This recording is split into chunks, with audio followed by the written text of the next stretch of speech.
Masalah datang bertimpa-timpa dan Putin kini semakin tertekan. Minggu buruk Presiden Rusia bertambah teruk apabila Ukraine buktikan tiada tempat di Rusia selamat dari senjata jarak jauhnya. Mesin perang dirobek. Ukraine berjaya menyerang jantungnya dan mencipta sejarah. Ukraine lakukan dalam beberapa jam apa yang Eropah gagal buat bertahun lamanya. Namun, kemajuan Rusia terhenti akibat serangan. Ukraine melancarkan serangan bersejarah ke loji pertahanan Micherinsky Zavod Progress pada malam 12 Februari menyebabkan kebakaran besar dan asap tebal di fasiliti itu. Pasukan Rusia gagal menghalangnya. Media United 24 melaporkan askar guna senjata api ringan untuk hentikan peluru berpandu Ukraine yang menghampiri. Kemungkinan kerana tiada pertahanan udara di kilang penting untuk usaha perang Rusia, kami akan jelaskan sebentar lagi. Pertama, apa yang kami tahu tentang serangan Ukraine ialah ia berlaku di wilayah Tambov, Rusia, yang terletak kira-kira 480 km atau hampir 300 batu tenggara dari wilayah Moskow. Wilayah ini mempunyai infrastruktur rel yang sangat luas. Namun, pada malam 12 Februari, sasaran Ukraine bukan logistik Rusia. Ia adalah sebuah kilang yang sangat penting untuk penerbangan tentera Rusia dan yang paling penting, keupayaan negara itu untuk menghasilkan peluru berpandu. Peluru berpandu inilah yang telah digunakan untuk menyerang bandar-bandar dan infrastruktur tenaga Ukraine. Rusia mendakwa menangkis serangan dron besar-besaran, lapor New Sky. Walaupun tiada tindakan penangkisan sebenar terlihat, Letupan berlaku di kilang Progress selepas dron serangan jarak jauh Ukraine mengenai sasaran dengan tepat. situasi ini menyebabkan Gabener wilayah Tambov, Yevgeny Pievishov, terpaksa mengakui bahawa serangan itu memang berlaku. Sudah tentu, beliau masih menggunakan alasan lama, iaitu serpihan dron. Beliau tidak guna kata itu. Hanya dakwa, dron ditembak jatuh di kawasan perindustrian tempat kebakaran berlaku. Pertahanan udara Rusia gagal. Dron Ukraine berjaya kena sasaran. New Sky melaporkan bahawa kebakaran di kilang Progress begitu besar sehingga ia dapat dilihat dari puluhan kilometer jauhnya. Saluran telegram Rusia juga telah melaporkan tentang apa yang berlaku di kilang itu, dengan menyatakan bahawa pihak berkuasa sudah melakukan segala yang mereka mampu untuk menyembunyikan insiden tersebut. Pintu masuk ke kilang itu telah disekat dan terdapat kabar angin mengenai kemalangan jiwa yang berlaku. Sejujurnya, tidak banyak yang boleh dilakukan oleh Rusia untuk menghalang berita ini daripada tersebar. Kebakaran yang begitu besar sehingga boleh dilihat dari bandar sekitarnya bukanlah sesuatu yang mudah untuk disembunyikan. Serangan ini besar bagi Ukraine dan memusnahkan mesin perang Rusia. Kenapa? Kilang Micherinsky Zavod Progress sangat penting untuk mesin perang Rusia. Seperti yang dinyatakan oleh New Sky dalam laporannya pada 13 Februari mengenai serangan itu, serangan Ukraine dirancang untuk memusnahkan bangunan pengeluaran yang mengandungi peralatan kompleks, bukannya gudang kosong. Itu tidak akan merugikan Rusia banyak. Peralatan kompleks ini menghasilkan elemen untuk sistem kawalan peluru berpandu dan pesawat Rusia, termasuk unit elektronik, modul Swiss dan elemen radio elektronik. Ini diperlukan oleh senjata atau rangka pesawat untuk memastikan ia boleh mengemudi ke mana sahaja ia perlu pergi. Pendek kata, ini adalah serangan yang dilakukan oleh Ukraine untuk benar-benar membutakan pasukan peluru berpandu Rusia. Dan Ukraine perlu berbuat demikian kerana Rusia telah meningkatkan serangan peluru berpandu ke atas wilayah Ukraine sepanjang musim sejuk. Menurut Kiev Independent pada Januari, Rusia telah memperbaharui serangan besar-besaran peluru berpandu dan dronnya di mana tentera Putin sebelum ini menyerang pelbagai jenis sasaran. Mereka kini menyerang infrastruktur tenaga Ukraine untuk membekukan negara itu sebelum cuaca panas dan perang kembali seperti dulu, di mana Rusia menghantar tenteranya ke kancah maut tanpa harapan. Taktik baru Rusia dengan peningkatan pengeluaran peluru berpandu menunjukkan sekatan barat kurang berkesan, bertujuan mengatasi pertahanan udara Ukraine. Menurut pakar pertahanan Ukraine dan pegawai tentera, Viktor Kevlyuk, campuran senjata dalam jumlah besar menunjukkan perubahan taktik serangan berbanding serangan jenis tunggal. Rusia sedang cuba membebankan sistem pertahanan udara dengan satu set ancaman yang kompleks. Penggunaan peluru berpandu balistik Rusia dan kemasukan serpihannya ke Ukraine menunjukkan kebanyakannya dibina hanya beberapa minggu sebelum digunakan. Semuanya menunjukkan bahawa sekatan tidak menjalankan tugas seperti yang sepatutnya. Rusia masih menerima komponen yang diperlukan untuk membuat peluru berpandunya. Ia masih menerima apa yang diperlukan. Untuk kilang seperti Progress, terus menghasilkan sistem panduan dan peralatan lain yang menjadikan peluru berpandu itu berfungsi. Serangan ke atas Progress bertujuan memusnahkan pembuatan peluru berpandu Rusia di sumbernya. Tindakan ini memberi kesan besar di Eropah apabila Ukraine menegaskan perlunya sekatan dan penguatkuasaan bagi menghalang kilang seperti Progress terus beroperasi. Serangan Progress boleh dianggap sebagai tindak balas Ukraine terhadap serangan peluru berpandu Rusia. Itu perspektif menarik. Seperti dilaporkan Kyiv Independent pada 14 Februari, Rusia cuba gambarkan serangan ke atas infrastruktur tenaga Ukraine sebagai balasan terhadap strategi serangan mendalam Ukraine yang memusnahkan Rusia dari dalam. Rusia sering guna istilah langkah terpaksa dan tindak balas untuk jelaskan serangannya, yang sebenarnya tidak masuk akal. Istilah-istilah yang wujud semata-mata untuk cuba meletakkan kesalahan atas apa yang Rusia lakukan dengan peluru berpandunya kepada Ukraine. Pakar pertahanan King's College London, Michael Clark, berkata, serangan Rusia ke atas kemudahan tenaga Ukraine nampaknya bertujuan memberi kesan kepada orang awam, sekaligus menjadi bukti jenayah perang. Ukraine, sebaliknya, menggunakan drone jarak jauhnya dan, seperti yang anda akan ketahui jika anda terus menonton, bekalan peluru berpandu dan hibrid peluru berpandu drone-nya yang semakin bertambah untuk menyerang fasiliti minyak, bahan api, infrastruktur, not ketenteraan dan sasaran sah lain yang melemahkan mesin perang Rusia. Bagi Ukraine, alasan pertahanan itu wajar dan serangan terbarunya ke atas fasiliti Progress berjaya menutup kilang tersebut. Tindakan yang gagal dilakukan oleh Eropah. Itu adalah tonggak utama dalam strategi jarak jauh Putin yang kejam. Itu bukan sahaja pencapaian serangan Progress. Menurut New Sky, selain komponen peluru berpandu dan rangka udara, fasiliti yang sedang terbakar itu juga menghasilkan produk lain. Saluran berita itu menyatakan, kilang Progress juga menghasilkan peralatan untuk saluran paip minyak dan gas Rusia, yang penting untuk pengangkutan produk utama ke seluruh negara dan dunia. Ini adalah satu lagi aspek penting dalam serangan bersejarah Ukraine terhadap kilang Progress. Serangan ini akan memberi kesan jika Rusia tidak dapat membina atau menyelenggara saluran paipnya. Ukraine sekali lagi melemahkan industri tenaga yang sudah runtuh sehingga ke tahap di mana Kremlin memperoleh 50% kurang hasil daripada cukai produk tenaga pada Januari 2026 berbanding Januari sebelumnya.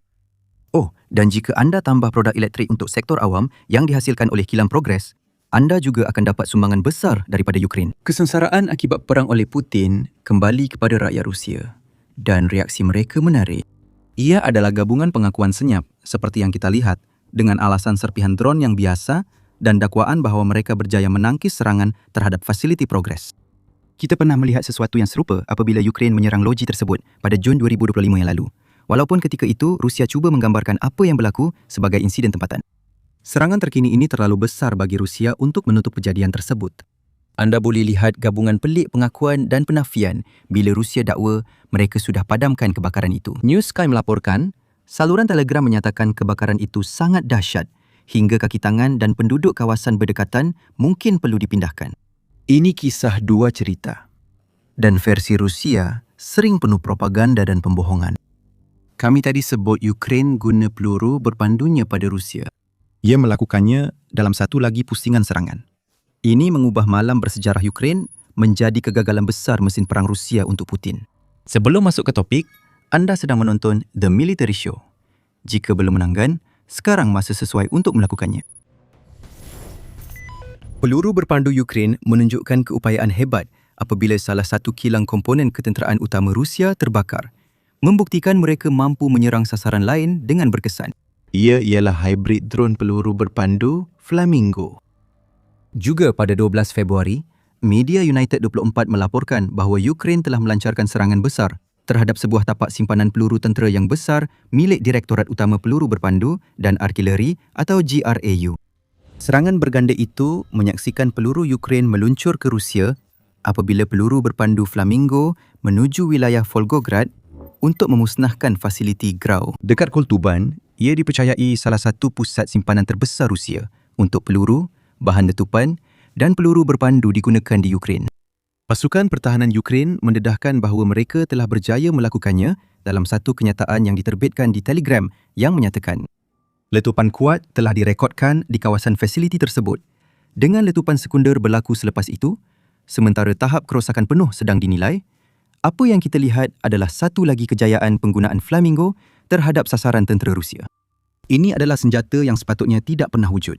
Putin percaya bahawa Ukraine akan runtuh di bawah kekuatan Rusia jauh sebelum ia membangunkan sebarang peluru berpandu atau hybrid peluru berpandu drone yang boleh menjadi ancaman serius kepada Rusia.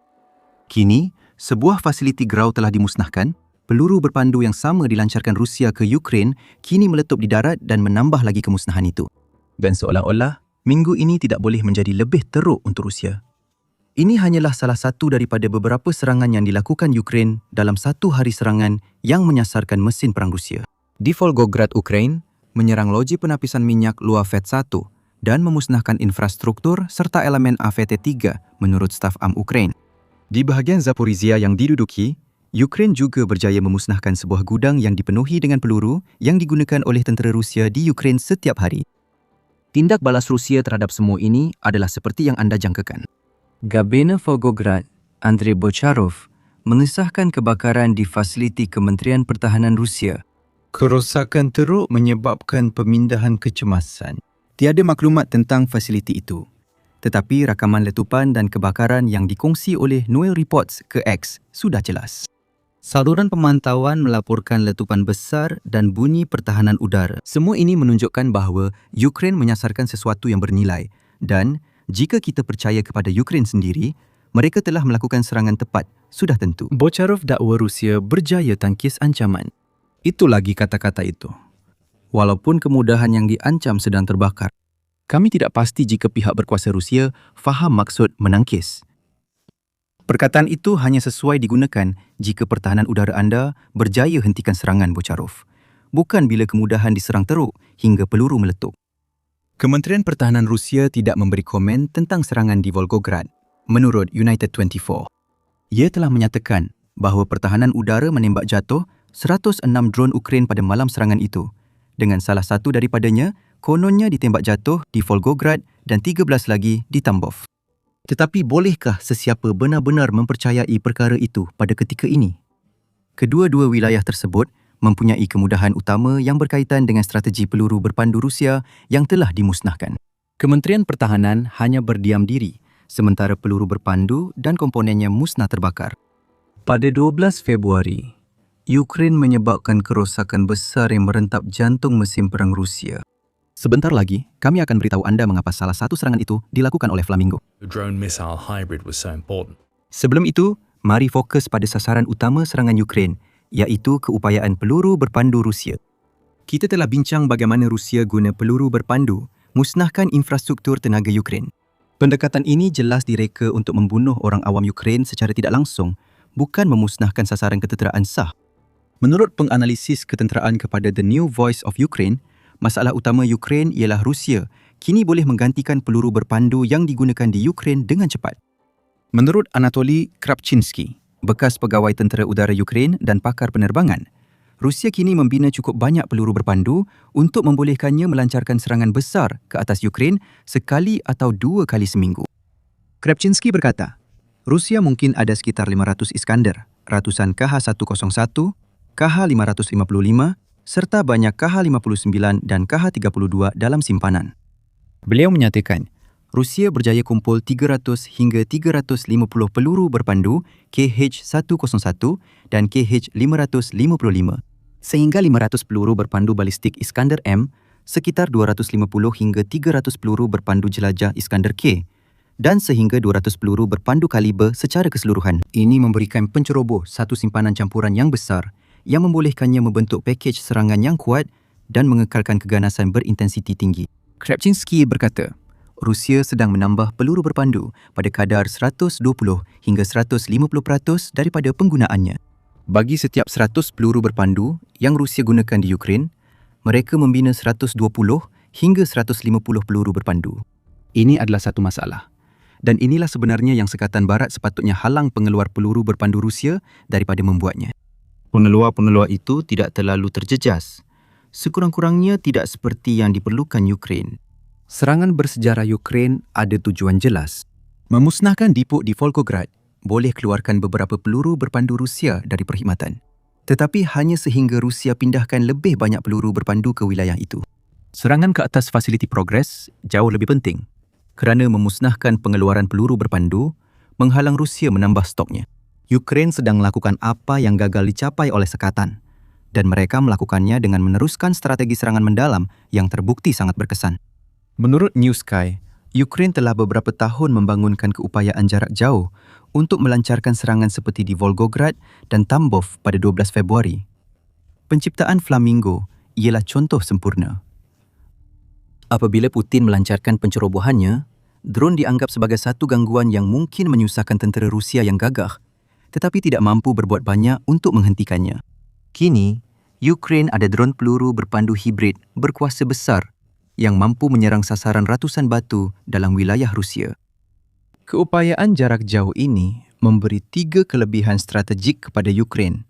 Dengan serangan baru-baru ini mencabar kedalaman strategik Rusia, menurut Institut Perisikan dan Keselamatan Bloomsbury. Selepas operasi legenda Ukraine, jaring laba-laba, mereka musnahkan banyak pengebom strategik Rusia dengan drone yang diseludup masuk ke Rusia dengan trak. Institut itu berkata, serangan ini mencabar doktrin strategik Rusia yang selama ini bergantung pada keupayaan berundur ke kedalaman wilayahnya jika diserang. Rusia tidak boleh lagi bertindak begitu kerana Ukraine kini memiliki senjata yang mampu menyerang jauh ke wilayah Rusia. Aset Rusia terpaksa ditarik balik sehingga tidak lagi berkesan dalam perang. Menurut Forbes pada Disember, keupayaan Ukraine melancarkan serangan sebegini memberinya kelebihan besar. Dalam rundingan damai, Putin cuba menggambarkan perang Ukraine sebagai satu pertempuran di mana Ukraine berada di ambang kemusnahan. Cuma tunggu masa tentera Rusia melanda. Dia sudah cuba berkata begitu selama 4 tahun. Setiap kali Ukraine musnahkan fasiliti pengeluaran peluru berpandu atau depot simpanan, ia menjadi peringatan bahawa penipuan Putin lahir dari keputusasaan akibat strategi serangan mendalam membawa perang ke tanah airnya. Terdapat juga kosnya. Dari Januari hingga Ogos 2025, serangan Ukraine menyebabkan kerosakan $74.1 bilion ke atas Rusia, bersamaan 4.11% daripada keluaran dalam negara kasar tahunan negara itu. Jumlah terus bertambah berbilion sejak itu, ditambah pula dengan kemusnahan kilang progres. Siapa tahu berapa kos yang diperlukan Rusia untuk membaiki dan menghidupkan semula kilang itu. Rusia perlu melakukan pembaikan itu, dan mereka tidak mampu untuk kehilangan sebuah kilang yang begitu penting kepada strategi berasaskan peluru berpandu mereka. Jadi, apa yang kita lihat dengan serangan jauh Ukraine ialah kemerosotan berterusan terhadap naratif yang telah Putin bina selama bertahun-tahun. Rusia bukanlah kuasa mutlak. Ia terdedah dan Ukraine terus membuktikannya dengan Flamingo. Malah, mereka mempunyai senjata yang sempurna untuk tugas itu. Mampu bergerak sejauh kira-kira 3,000 kilometer atau sekitar 1,860 batu dan boleh membawa kepala peledak seberat 1,150 kilogram atau 2,530 pound. Flamingo adalah ancaman kepada Rusia. Dibuktikan Ukraine di Volgograd, namun Putin berharap ia sudah dihapuskan. Awal Februari, Rusia berjaya musnahkan barisan pengeluaran peluru berpandu Flamingo selepas serangan berdasarkan risikan, satu kejadian jarang berlaku. Putin tidak lama meraihkan kemenangan kerana Presiden Ukraine Volodymyr Zelensky umum di Munich beberapa hari kemudian bahawa barisan pengeluaran besar musnah akibat serangan peluru berpandu. Saya sudah boleh bercakap tentangnya. Sudah dipindahkan dan pengeluaran diteruskan. Tiada halangan. Flamingo. Serangan berulang terhadap aset Rusia di Volgograd membuktikannya. Begitu juga dengan serangan pada bulan Januari di kawasan ujian Kapustin Yar, iaitu tapak yang digunakan Rusia untuk melancarkan peluru berpandu hipersonik Oreshnik. Dan apabila Flamingo terus terbang selepas Rusia gagal mematahkan sayapnya, kompleks industri ketenteraan Rusia sedang dicekik. Rusia tidak mampu teruskan tindakannya di Ukraine. Jika hilang kemudahan seperti kilang progres, Rusia perlukan peluru berpandu dan rangka pesawat berfungsi. Setiap serangan yang melemahkan keupayaan jarak jauh Rusia meningkatkan peluang Ukraine untuk bertahan dan menunjukkan negara itu semakin kuat. Walaupun segala yang cuba dilakukan oleh Putin, Ukraine hanya mengambil masa beberapa jam untuk melakukan apa yang gagal dicapai oleh sekatan selama bertahun-tahun. Kemungkinan besar, Ukraine akan melakukan sesuatu yang serupa dalam masa terdekat kerana, antara strategi lain, serangan jarak jauh merupakan jalan negara itu untuk mencapai kemenangan ke atas Rusia. Pelaburan besar dalam kuasa sandaran, infrastruktur yang diperkukuh dan serangan tepat Ukraine sedang bergabung untuk menjadikan tahun 2026 sebagai tahun di mana Ukraine boleh memenangi perang ini. Tonton video kami untuk maklumat lanjut. Jika anda suka, langgan The Military Show untuk liputan lanjut tentang usaha Ukraine menghancurkan mitos mesin perang Rusia. Terima kasih kerana menonton.